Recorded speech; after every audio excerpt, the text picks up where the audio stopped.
All right, we are locked in. What's good, fam? I'm here today to give you guys my full card breakdown and predictions for UFC 327 Yuri Prohaska versus Carlos Ulberg for the vacant light heavyweight belt taking place in none other than Miami, Florida. We got some great matchups on this card. We have some pretty big names. And the matchmakers pretty much cooked with this fight card.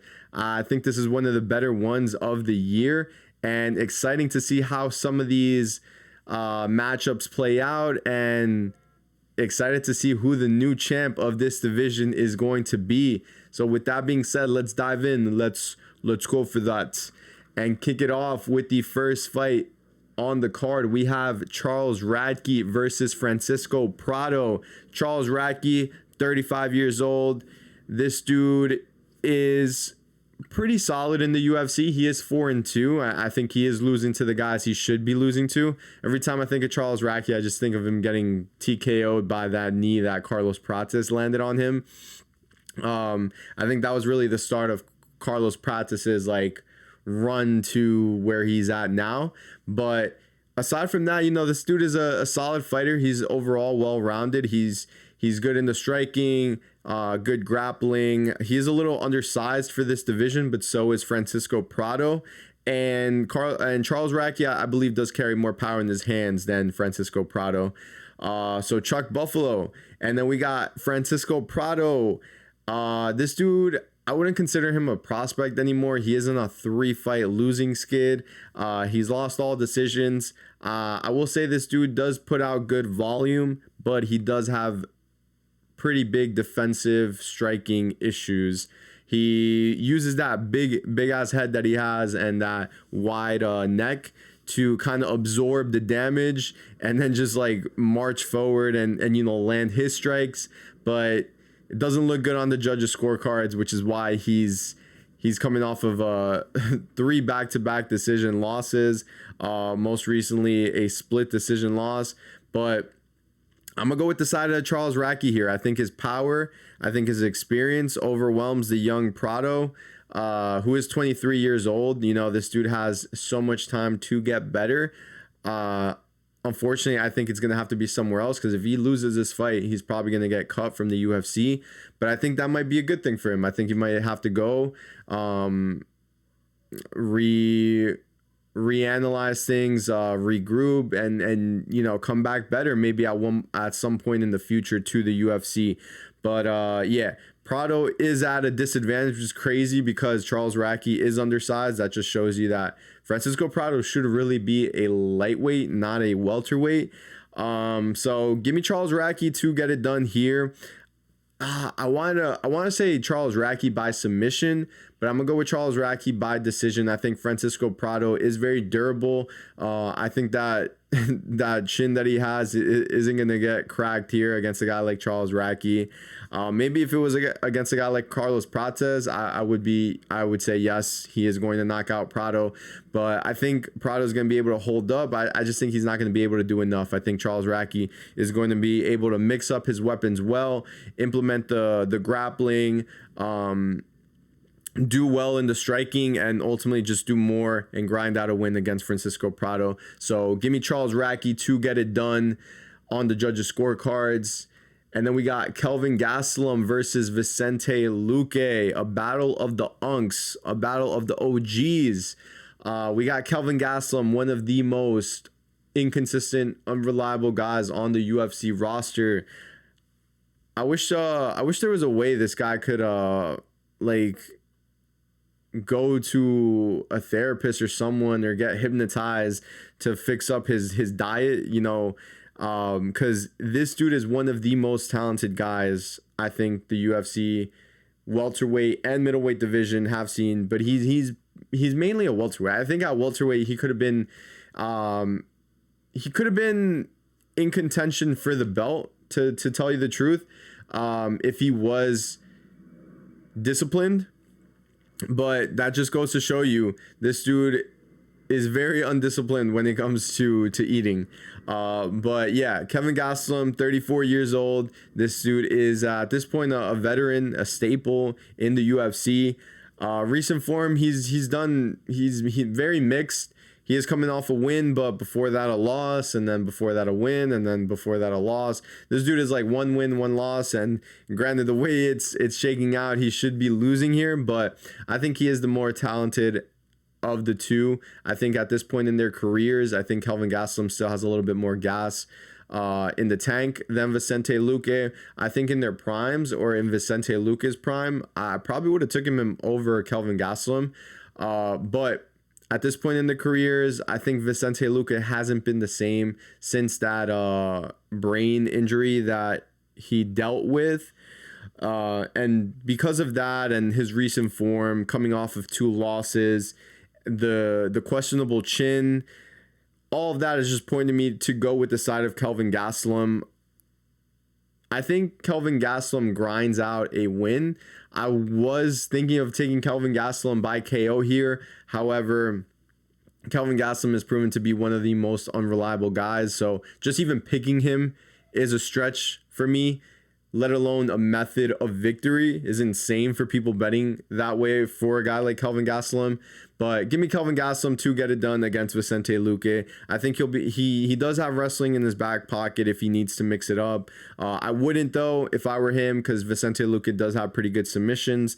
But I think Kelvin has the power edge here against Luque. I think he is quicker on the feet, and I don't know how Luque is going to look after Kelvin, lands cleanly a couple times and Vicente Luque absorbs a good amount of damage. So I'm gonna take Kelvin Gastelum here. I think, especially at middleweight, Vicente Luque moving up to middleweight, just points everything points in the favor of Kelvin Gastelum. But even then, it's like, who really knows what's gonna happen here? But give me Kelvin Gastelum to get it done. Then we got Padilla versus Marquel Mederos. When this fight was first announced, I was very, very high on Taco Padilla because I thought this was kind of a step back in competition for Taco Padilla. I really thought this dude should be getting a fight a little bit outside of the top 15. So a guy ranked like maybe 15 to 20, and then from there working his way into the top 15. But Marquel Mederos, this dude is a talented prospect. He is young, he is very athletic. And even though I was very high on Taco Padilla, when doing the research and the study and watching the tape, I was just trying to find ways of like picking Mederos. Like for some reason, like I was trying to find ways for him to convince me to take him as a pick. But ultimately, I'm going with Taco Padilla here to get it done. I think Taco Padilla has very high fight IQ. I've seen him make adjustments during the fights and work to his strengths and abilities over, not even in the UFC, but even outside of the UFC. I think he has very good grappling. He does have a reach advantage here against Mederos, who I think is going to look is going to be a little bit bigger than him. But aside from that, he has good striking. He has good grappling.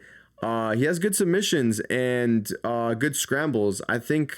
I think in this fight, Taco is going to wear down Marquel Mederos. I think Mederos is going to come out there looking good on the feet with the striking. He is very fast. He has good speed, and he does have heavy hands. He does have the ability to finish his opponents and has very good calf kicks. So to neutralize all of this, I think Taco Padilla is going to have to get him up against the fence, clinch him, take him down, grapple, wear on him, and then once they get back to separation, Marquel's going to look a little bit slower, and then that's where Padilla can continue just his game plan or strike with Mederos a little bit and kind of make it a close fight. So if you do have Taco Padilla slips out there, you're going to be sweating them because Marquel Mederos is no slouch. This kid is very talented. I just think this is a pretty big step up in competition for him and kind of a step down in competition for Taco Padilla. But all that being said, I think this is a great matchup. This is going to be an exciting fight, and I'm going to go with the side of Padilla to get this one done. Then we got Tatiana Suarez versus Loopy Godinez. Tatiana Suarez, this girl is 12-1, dominant, very dominant grappler slash wrestler. Recent form, she is 4-1 in her last 5, and she only lost to Zhang Wei Li, who is legit one of the best women's fighter, I think, in all of UFC history. If not, top 5, top 10, but one of the best women's fighters that we have seen since inception. I was going to say in our generation, but like of all time. So that is not a bad loss to have on your record. Aside from that, this girl has great takedowns, does rack up control time when she has her opponents on the mat. And, is just very dominant. This girl is pretty big for straw weight, and she looks massive out there against some of her opponents, which I think she will against Loopy Godinez. Loopy Godinez, on the other hand, this girl is tough. She is a gritty fighter. She's just very inconsistent. I will say one of her main flaws is her in-fight decision-making. Not unlike Taco Padilla, this girl doesn't really have that high of a fight IQ, because she excels, in certain areas that her opponents don't, and she's not implementing those strategies. Like, she's trying to, strike with a striker where she should be wrestling, and then wrestle with a wrestler where she should be striking, because she is an overall well-rounded fighter. But this girl looks for the brawl. She looks for a firefight. And I think that's exactly what Tatiana Suarez is going to avoid in this fight. I think Loopy is going to pressure forward. Tatiana Suarez is going to shoot, take her down, control her, maybe find a submission. But if not, win a decision against a girl like Loopy Godinez. So give me Tatiana Suarez, her size, her wrestling. I think she's going to be able to smother, hold down Loopy Godinez. Loopy is durable, which is why I don't know how likely the submission is. But Godinez does struggle with elite grapplers, and I think Suarez grinds her way to a win. So give me Tatiana Suarez to get it done by decision. Then we got Mateusz Gamrot versus Esteban Ribovics. This is a great matchup too. Gamrot, 35 years old. I think this dude at this point is like a staple in the lightweight division. He is a very elite wrestler, grappler. I just think about the fact that this dude beat Arman Tsarukyan in a decision. Like, he went to decision and beat Arman Tsarukyan on the scorecards, which is insane to me. This dude has great wrestling. He chains his wrestling very well. He's not a type of guy that holds you down and like controls you like a Islam Makhachev, but he doesn't care. He'll continue shooting. You get back up. He shoots again. You get back up. Shoots again. Get back up. Shoots again. But yeah. This guy's main attributes are his pace, his chain wrestling, and he has great scrambles too. Because in that fight against Arman Tsarukyan, he had some insane scrambles. And ultimately, I see him getting a victory here against Esteban Ribovics.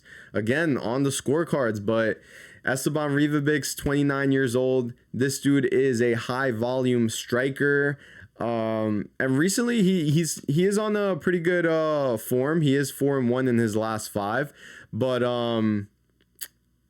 against a elite wrestler grappler like Gamrot, I don't see how this works out for him. This is a classic wrestler versus striker matchup. I think Ribovics does put on the good pace. He does have good volume. If he's able to create chaos early against a guy like Mateusz Gamrot and, back up Gamrot and shoot some uppercuts and some knees, maybe there's a chance where he knocks him out. But I think Gamrot's elite takedown game, his scrambles, his control is going to be able to neutralize all of that Esteban Ribovics is going to be throwing out. But Ribovics has shown to be pretty durable. So that being said, I think Gamrot grinds out a win here on the judges' scorecards. I think the wrestling is just going to be too much for Esteban Ribovics. On the feet, Mateusz Gamrot is a decent striker. He's not, he's not anything great or special, but he is able to hang with some of these guys, and especially a guy like Esteban Ribovics, who I don't know if he's even ranked. But Mateusz Gamrot has fought way better strikers, way better grapplers. The level of competition is night and day here, and I think Mateusz Gamrot gets it done. So give me Mateusz Gamrot as the official pick here via decision, unfortunately. But then we got one where I don't think this one goes to the judges' scorecards. We got Kevin Holland versus Randy Rude Boy Brown. Kevin Holland, this dude is a fucking staple in these numbered cards. He's usually on the main card, but I guess he didn't make the cut because he lost to D-Rod. But Holland, this dude is a long, lanky striker with good submissions. You know, I think some people sleep on his submission game. But yeah, very unorthodox striking. He is creative from range, and he's fighting a guy in Randy Brown, another, I would say, veteran at this point. You know, he has solid boxing and grappling. Both of these guys are mirrors of themselves in terms of their fighting styles. And Randy Brown, in terms of recent form, he is 3-2 in his last 5. He is durable. He does good in the clinch, and sometimes he will look to implement the grappling. But in this one, I'm gonna have to go with Kevin Holland, man. This is very low confidence, but I think Kevin Holland, his creativity, I think the slight edge in the grappling gives me enough to take him in this fight against Randy Brown. Randy Brown does have good takedown defense, but I think he's gonna be the one willing to initiate the grappling, and Kevin Holland has great front strokes. He has a nasty darce. I think Holland's submission game is going to shine when Brown overcommits to a takedown or initiate the grappling, and I think Kevin Holland does have better cardio than Randy Brown. It's just so frustrating to see a guy as talented as Kevin Holland just be so inconsistent and honestly undisciplined, because the fact that he lost to a guy like D-Rod is insane to me. I think he just didn't prepare, because if we would have seen a informed, prepared Kevin Holland, he would have ran through D-Rod. But again, I think he is a little tight about that loss to D-Rod, which is why he called him out for a rematch after this fight. Like, he'll pay for his bail or whatever. So I think Kevin Holland is going to come in here, avenge his recent L, and then maybe call out D-Rod or someone else on the mic. But give me Kevin Holland to get it done via submission over Randy Brown. Then we got Patricio Pitbull versus Aaron Pico. We got a battle of the Bellators. We got Patricio Pitbull. This dude is a Bellator legend, 2-time featherweight champ. Crazy start to come into the UFC against a guy like Yair Rodriguez and then Dan Ige. But again, this dude is 38 years old. You know, it would have been nice to see this guy in his prime come into the UFC, but I think the UFC got him a little bit too late. Recent form, 1-1 against tough competition, so you can't really hate on the guy for that. He is a good counter striker, has pretty solid grappling. He is durable, and he's fighting a guy in Aaron Pico, 29 years old. This dude has great boxing and wrestling. He does have a wrestling base. I think he was a national wrestling champ, I think back when he was younger. But yeah, came into the UFC, got knocked the fuck out by Leron Murphy, a spinning back elbow. Granted, anyone would have been knocked out by that, but I think he just came out a little bit too aggressive. I think the lights were a little too bright for him. But hey, this dude is 29. I think he holds the wrestling advantage. He holds the striking advantage. He is the younger fighter. I think it's honestly just his chin. Like, people are talking about Aaron Pico having a glass chin, and I get it. This dude has been knocked out before, but I think he's gonna have a more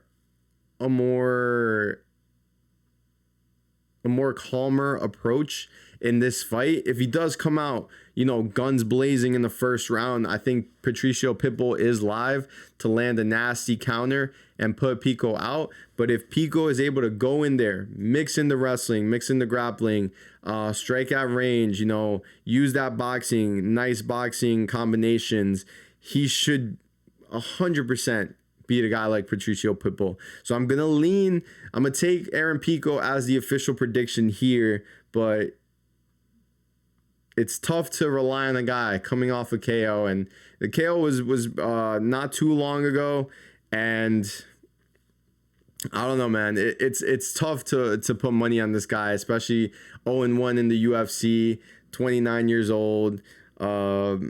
But I'm gonna take him. If Pitbull was in this prime, I probably would pick Pitbull over a guy like Aaron Pico, but that is unfortunately not the case. So give me Pico as the official prediction here. Then we got Cub Swanson versus Nate the Train Landwehr.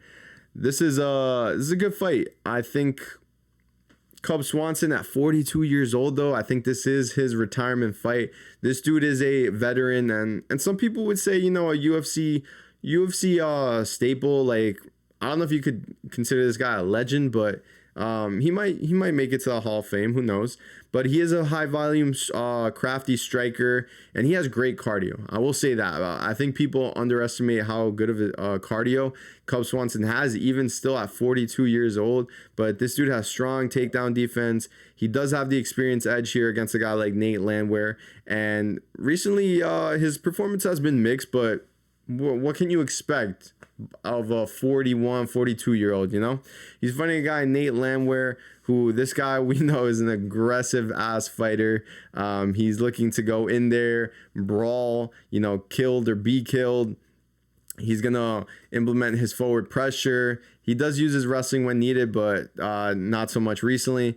And recent form, again, he's also mixed. He's one win, loss, but yeah. In terms of his positive attributes, is just his output and his scrappiness. In this one, this is a pressure fighter versus like a veteran who has great high fight IQ. I'm gonna take Swanson here. I think his experience and his volume make it competitive, and ultimately, I think that cardio is going to give him the edge in this fight against a guy like Nate Landwehr. I don't see Cub Swanson being chinny. He has a great team behind him.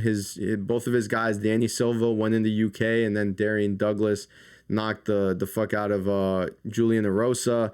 So I don't see Cub Swanson coming out there and turning this into an all-out brawl, which is what I think Nate Landwehr thrives in.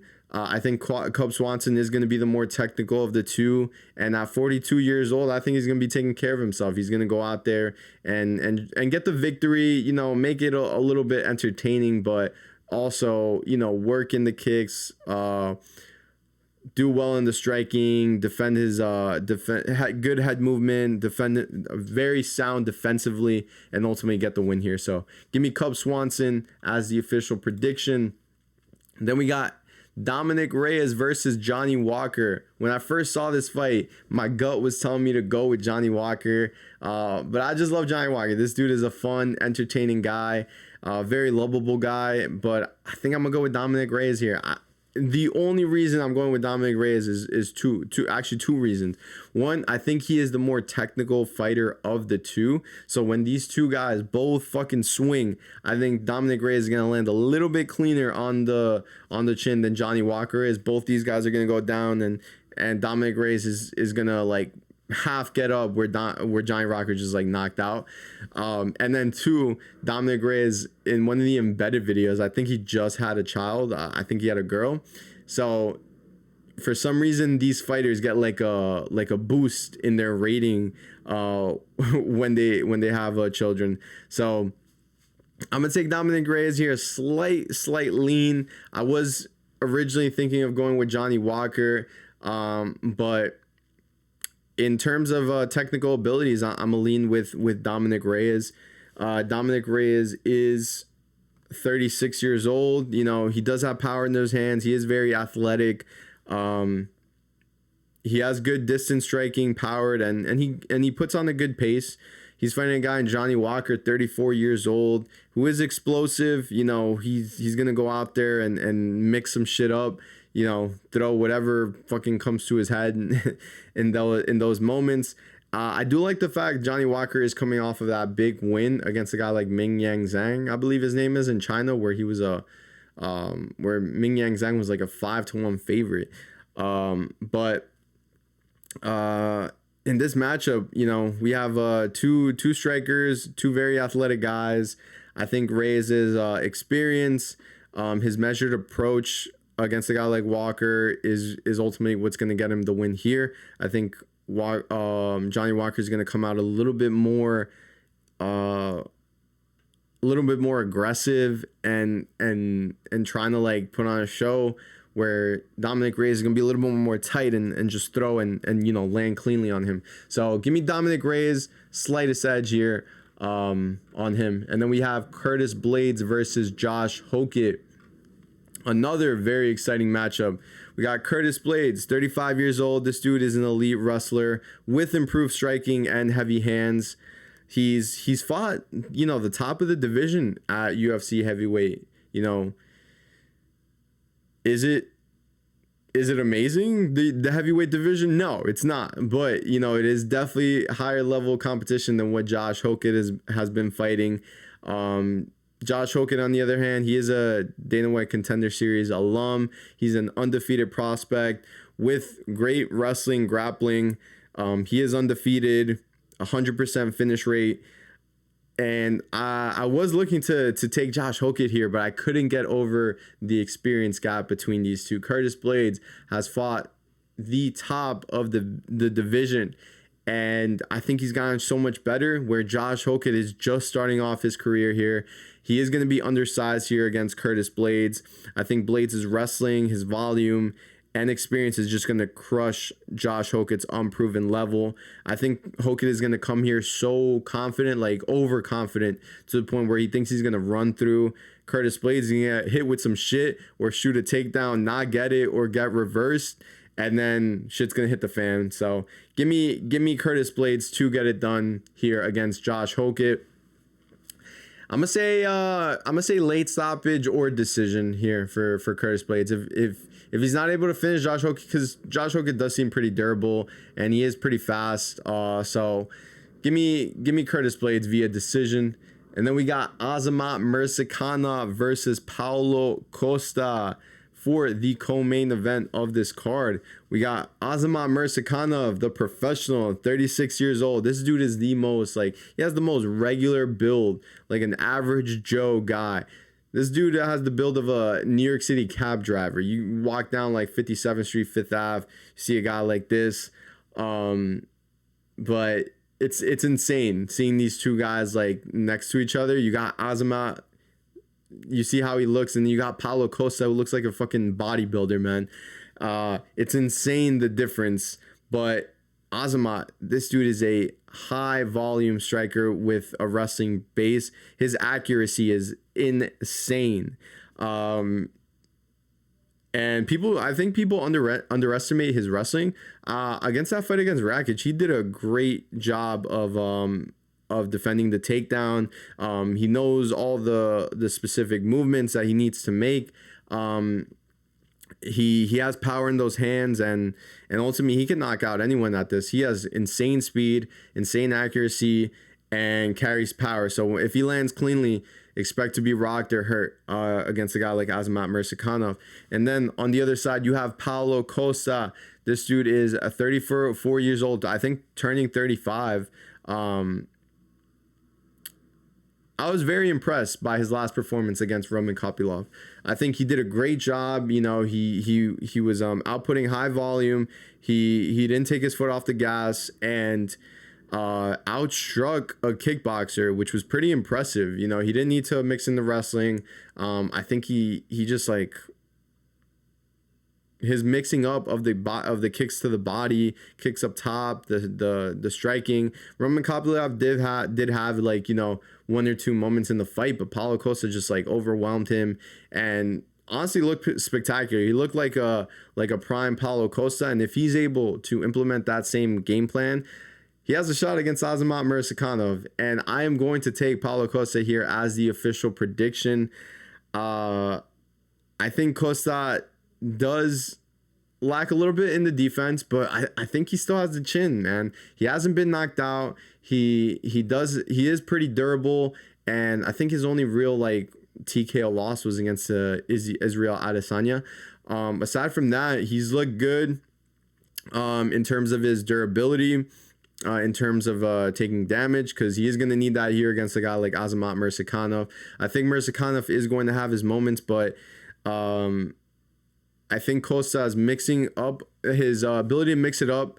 He's going to put on a good pace. I think he's going to have higher volume than Azamat Murzakanov and ultimately get it done on the judges' scorecard. So give me Paulo Costa to take away the unbeaten, the 0 from Azamat Murzakanov's record.